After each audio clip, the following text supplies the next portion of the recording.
Il ne faut surtout pas confondre deux concepts très différents. D'un côté, la densité énergétique et d'un autre côté, la densité nutritionnelle. La densité énergétique, elle va définir la quantité de calories, donc d'énergie qu'il y a dans un aliment. Ok. La densité nutritionnelle, elle va observer la quantité de choses intéressantes qu'un aliment va apporter pour notre santé avec la même quantité de calories. C'est-à-dire qu'on va plus loin que uniquement les calories. On regarde les vitamines, on regarde les minéraux, on regarde toutes les choses finalement dont notre corps a besoin pour fonctionner.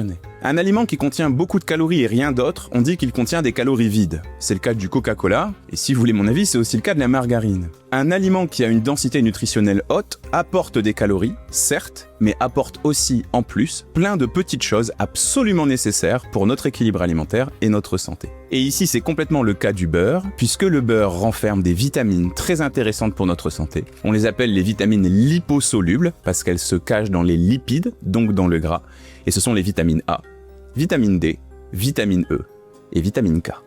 Premièrement, commençons par la vitamine A, dont le beurre est particulièrement riche, qui est très importante pour l'efficacité de notre système immunitaire, donc nous défendre des maladies, entretenir notre peau, notamment la protéger des ultraviolets, et puis prendre soin de nos yeux aussi, notamment parce qu'ils protègent des UV et de la lumière bleue, mais que avoir aussi de vitamine A, ça protège de certaines maladies oculaires, telles que la dégénérescence maculaire, qu'on appelle aussi la DMLA.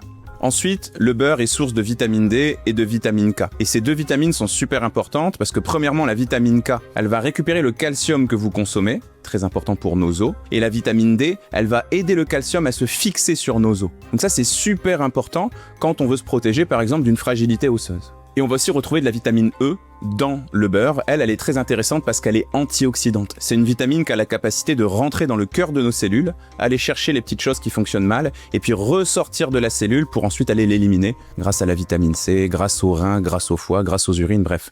Un phénomène assez complexe. Mais c'est ce qu'on appelle une action antioxydante.